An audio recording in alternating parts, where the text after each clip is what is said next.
ये एक हस्त मैथुन से संबद्ध कहानी है, तो बने रहिए हमारे वीडियो के साथ।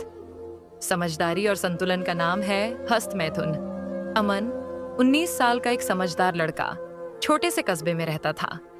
उसने हाल ही में कॉलेज में प्रवेश लिया था और नई नई चीजों के बारे में सीखने की कोशिश कर रहा था।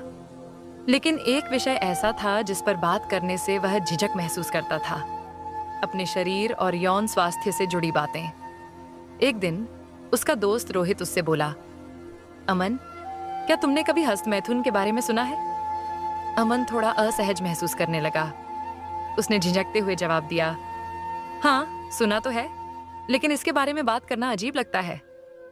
रोहित हंसते हुए बोला, इसमें अजीब कुछ नहीं है। यह हमारे शरीर का एक सामान्य और प्राकृतिक हिस्सा है। अगर ठीक तरीके से किया जाए तो यह हमारे मानसिक और शारीरिक स्वास्थ्य के लिए फायदेमंद हो सकता है। अमन ने थोड़ी हिम्मत जुटाई और पूछा, क्या सच में? क्या इसके फायदे भी होते हैं? रोहित ने विस्तार से समझाना शुरू किया। 1. तनाव कम करता है।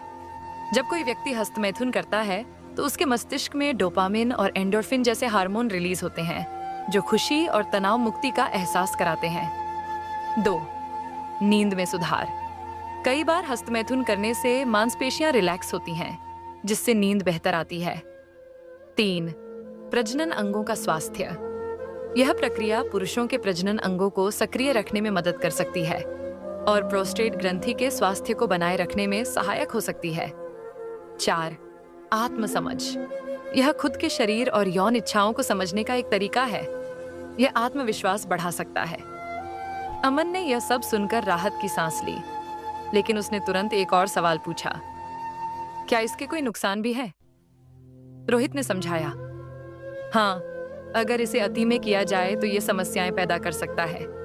अगर किसी व्यक्ति का पूरा ध्यान केवल यही करने पर लग जाए तो यह उसके पढ़ाई, काम या सामाजिक जीवन को प्रभावित कर सकता है।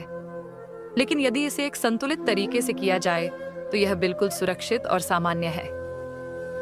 अमन को अब इस विषय पर थोड़ी समझ आ गई थी। उसने फिर पूछा, इस बारे में घर वालों से बात करना सही होगा क्या? रोहित ने कहा, अगर तुम्हारे घर वाले खुले विचारों के हैं और इस विषय पर चर्चा को सहजता से लेते हैं तो तुम उनसे बात कर सकते हो। नहीं तो डॉक्टर या काउंसलर से संपर्क करना बेहतर रहेगा। अमन ने फैसला किया कि वह इस विषय पर सही जानकारी जुटाएगा और खुद को अपराध बोध या शर्मिंदगी से मुक्त करेगा।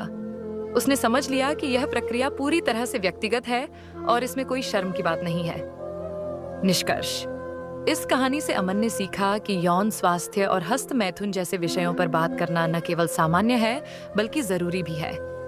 इससे जुड़ी सही जानकारी होने से हम अपने शरीर और मन को बेहतर तरीके से समझ सकते हैं। लेकिन यह भी महत्वपूर्ण है कि इसे संयम और संतुलन के साथ किया जाए। ऐसी और फायदेमंद वीडियो देखना चाहते हो तो हमारे चैनल को सब्सक्राइब कर ले। धन्यवाद।